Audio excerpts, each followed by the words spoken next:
Това ли е най-красивият регион във Виетнам? Пътешествието ни продължава на север към централен Виетнам, а в това видео ще се запознаем с градовете Дананг и Хо Ян.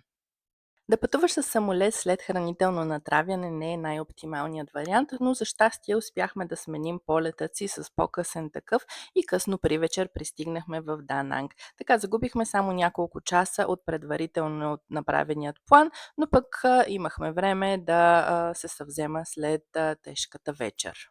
Следващата сутрин започна доста рано, тъй като бяхме планирали да посетим така известният Sun World Bana Hills, който е един голям атракционен комплекс, може би най-известният във Виетнам, разположен в планините над Дананг. Той се намира на около 10-15 км извън града и отваря около 8 часа, затова ние предпочетохме да бъдем там малко по-рано, за да сме едни от първите хора, които влязат в комплекса, тъй като е изключително популярен и съответно туристопотока е много голям. Затова и аз лично препоръчвам да отидете възможно най-рано. Малко за историята на този комплекс. Първоначално французите го използват и целият район като планински курорт от началото на 20 век. Модерният комплекс е развит от Sun Group, както споменах и във видеото ми за Фуклок. Това са големи атракционни паркове в така леко европейски стил.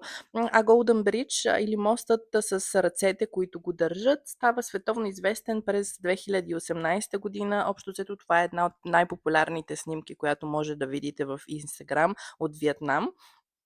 Кабинковият лифт е един от най-дългите и високи кейбъл-кар системи в света. Самото пътуване от началото на комплекса до най-високата точка е около 20-25 минути, а гледките към джунглата и облаците са основна атракция. Когато отидете сутринта рано, рискувате да бъде малко мъгливо и съответно не могат да се видят много хубаво гледките в първите часове на деня, но пък може да се насладите на комплекса с много по-малко хора, което след това не може да се осъществи, тъй като просто не можете да си представите колко много хора идват, особено около обяд. Така че най-добрият вариант е да отидете рано сутринта. Има няколко основни зони в комплекса. Започва се от Golden Bridge или моста с ръцете. Съвет, не се снимайте в началото на моста, а веднага отидете към края на него, защото повечето хора спират веднага в началото и съответно ако отидете малко по-рано, ще можете да се насладите на гледката самостоятелно и да направите хубави снимки. Най-добре е, както казах, да отидете рано сутрин. Друга част от комплекса е Френското село. Това е реплика на френско средновековно градче. Има кафенета, църква, площади и също така различни стрит перформансис. Фантези парка е атракционен парк с активности, които са на закрито. Има VR игри, има ролер костър, има стени за катерене, аркада. Друго важно място е Alpine Coaster, което е планинско влакче с индивидуален контрол на скоростта. Има френска винарна от 1923 година, също така будистки храм с голяма статуя на Буда, която в началото ние почти не видяхме, тъй като беше изцяло погълната в мъгла и постепенно се откри. Входът обикновено варира от около 850 хиляди виетнамски донга до около 1 милион, в зависимост от периодът в годината, в който отидете. Ние платихме 1 милион, това са около 33 евро на човек. Включен е лифта, плюс всички атракции, с изключение на восъчния музей и някои игри. Ние така или иначе не сме се възползвали от повечето атракции, тъй като самият ни график беше много натоварен, но човек спокойно може да прекара цял ден в този парк. Някои части на парка също така са свързани и с друга линия на лифта. Наистина е огромен. Ние поседяхме около 5 часа и имаше части, които не успяхме да видим. Така че определено може да си отделите цял ден за там. Имайте предвид, че се намира доста високо в планината и често е покрито в облаци, има гъста мъгла, дори може и да вали, дори в града да не вали. Затова вземете под внимание прогнозата за времето. Най-добрият вариант е да се отиде в хубав слънчев ден, за да бъдете сигурни, че ще може да се насладите на всички части на парка и да може да видите гледките от високо.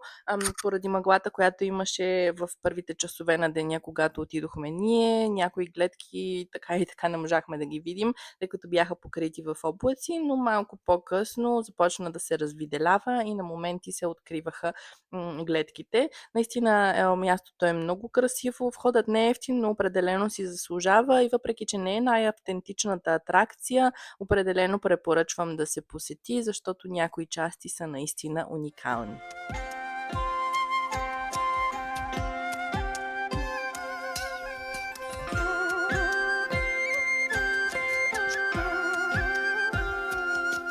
Đeo dạt mây trôi chốn xa xôi, anh ơi em vẫn đợi beo dạt mây trôi. А това е гигантическата опашка, която се беше завила около обяд. За щастие ние напуснахме парка точно на време, защото се изсипа много силен порой на слизане. След това се отправихме обратно към Дананг. Дананг е един от най-бързо развиващите се градове в Виетнам и най-големият град в централната му част. Разположен е между Хю и Хо Ян на брега на Южно-Китайско море. Градът е бил важно пристанище още по времето на древното царство Чампа, а по времето на френската колонизация е още известен като Туран. По времето на Виетнамската война Дананг е ключова американска военна база, а след 1997 година получава статут на самостоятелен град и започва огромно развитие. Модерни мостове, плажове, хотели и технологии. По-настоящем населението е около 1 200 000 300 000 души. Известен е като един от най-чистите и спокойни големи градове в Виетнам и комбинира модерен скайлайн, плажове и планини. Плажът Мике, който виждате на видеото, е един от най-известните плажове в Виетнам. Дълга бяла пясъчна ивица с палми, а Форс го включва сред най-красивите плажове в света. Там може да практикувате сърф, да намерите много ресторанти с морска храна, бич клубове, високи хотели с руфтоп барове, както и всяка сутрин между 5 и 6 местните излизат за да спортуват. Ние посетихме един от руфтоп баровете, където да отпразнувам рожденият си ден. Следващото място, което искахме да посетим, беше статуята Лейди Буда, която се намира в покрайнините на града. Тя е висока 67 метра и е най-високата статуя на Гуанин в Виетнам. Построена е върху лотосова платформа. Символизира богинята на милосърдието и състраданието и е обърната към морето, за да закриля рибарите. Вътре има 17 етажа с различни будистки статуи, а от нея се вижда почти целият плаж на Дананг и за мен това е най-красивата гледка, която видяхме в региона. Хубаво е да се посети или рано сутрин, или по време на залез, тъй като гледките са невероятни. В непосредствена близост до статуята на Лейди Буда се намира Чуанлинг Ун, най-известната пагода в Дананг, която е разположена на полуостров Сонтра. Строежът й започва през 2004 година, а е официално открита през 2010. Тя е част от триъгълника на Линг Ун пагодите около Дананг. Смята се, че пази града от бури и природни бедствия, съчетава традиционна виетнамска будистка архитектура с модерни елементи. Има и огромен двор с архат статуи, а мястото е особено красиво по време на залез и изгрев, защото предлага гледка към целият град и бреговата линия.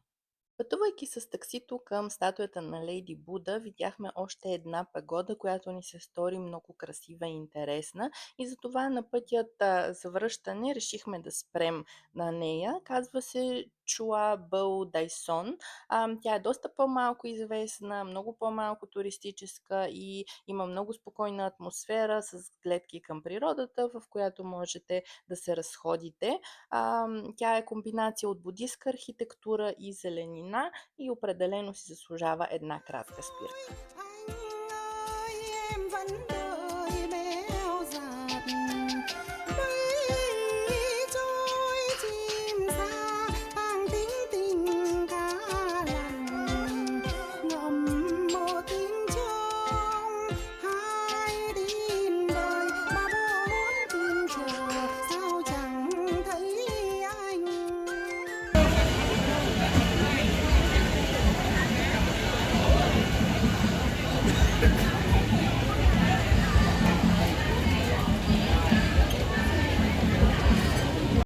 Вечерта ни завърши с посещение на един от символите на Да Нанг и може би една от най-известните модерни забележителности във Виетнам, а именно Dragon's Bridge. Той е построен през 2013 година по случай 38 години от освобождението на Да Нанг след Виетнамската война. Построен е над река Ривър Хан и свързва центъра на града с плажовете. А защо е дракон? Във виетнамската култура драконът символизира сила, късмет, просперитет и защита. Дизайнът му е вдъхновен от драконите от династия Ли.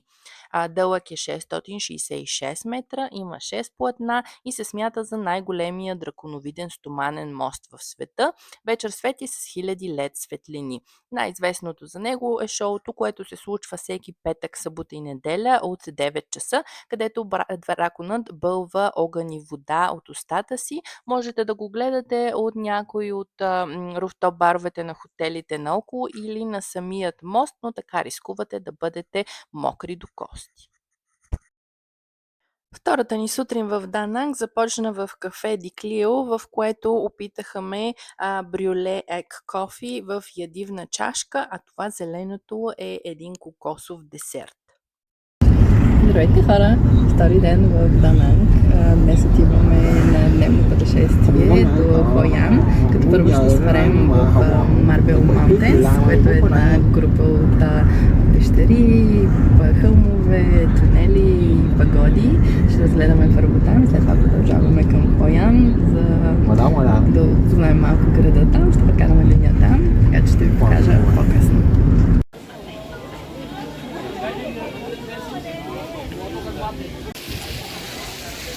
Има асансьор, който може да се използва, за да се качим частично догоре. Билета за асансьора струва 15 000 донга, а за входа е 40 000.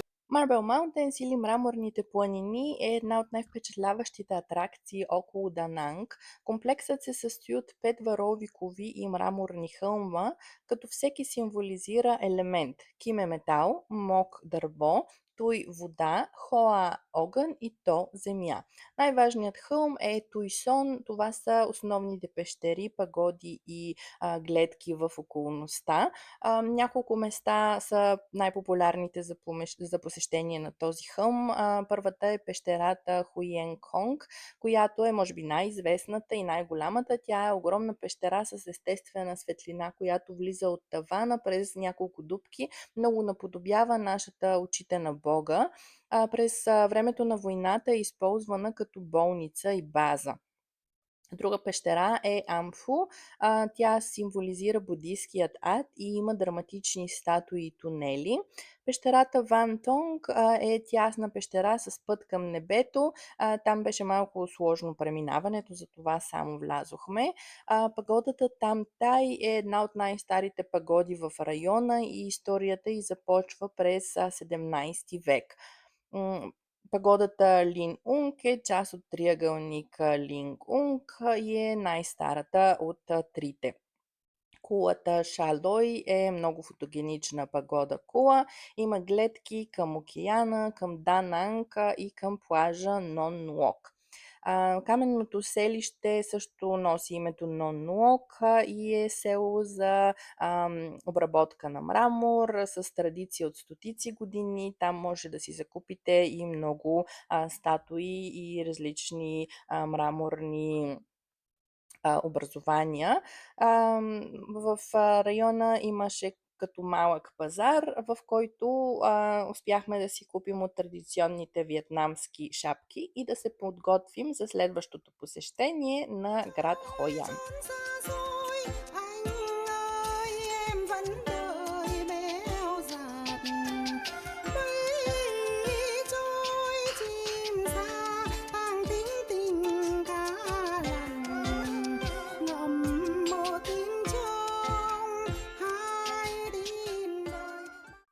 Хоян е един от най-важните търговски портове в Азия през периода 15-19 век. Тук са търгували китайци, японци, европейци и индийци. Архитектурата е смесица от виетнамска, китайска, японска и френска култура, а старият град е обявен за наследство на ЮНЕСКО. Какво прави Хоян специален? Първо, това са жълтите сгради, може да ги забележите навсякъде. Хилядите фенери вечер, които се пускат по реката или пък са закачени в целият град. Самата му атмосфера е доста спокойна и няма много коли. Какво да се прави в самия град? Първо задължителна е разходката и старият град. Много е красиво вечер, защото целият град е осветен. Друга забележителност е японският покрит мост, който е един от символите на града и е построен от японската общност. Всяка вечер по реката са пуснати множество фенери, има и много лодки с такива светещи фенери. Един път месечно има фестивал на фенерите, където има множество пуснати фенери по реката, но иначе всяка вечер има такова малко събитие. Също така може да обиколите и някои от магазините за ръчно изработени дрехи, които се правят в рамките на 24 часа. Кафе културата, разбира се, кокосовото кафе и кофето са задължителна атракция. Има нощен пазар, на който може да си купите стрит храна, фенери, сувенири. В близост има и плажове, които могат да се посетят. Много туристи се записват на курсове за готвене и най-вече популярна е разходката с така наречените coconut boats по реката. Повечето туристи си организират групов тур, който се резервира предварително. Ние нямахме нищо планирано, затова и отидохме директно на пристанището, където успяхме да спазарим една такава частна лодка. Бяхме само двама човека, затова и беше малко по-скъпо. Излезе ни около 8 евро на човек. Самият тур е с продължителност около 1 час и се състои в две части. Първата е от тези по-дълги цветни лодки, с които ви транспортират до Coconut River, където се случва и целият преход с Coconut Boats, които са малки кръгли бамбукови лодки. Прехвърлянето става във водата, а докато стигнете до там е около 15 минути, през което време може да погледнете и градът от реката. Гледките са наистина много красиви. След като ви прехвърлят на другата лодка, самата част от реката е доста по-спокойна и един местен екскурзовод ви кара по реката. По средата на маршрута се стига до едно място, където могат да ви заснемат професионални снимки и видеа, които по-късно може да си закупите. А след това се стига и до частта, така наречения спининг, която, ако желаете, могат да ви въртят.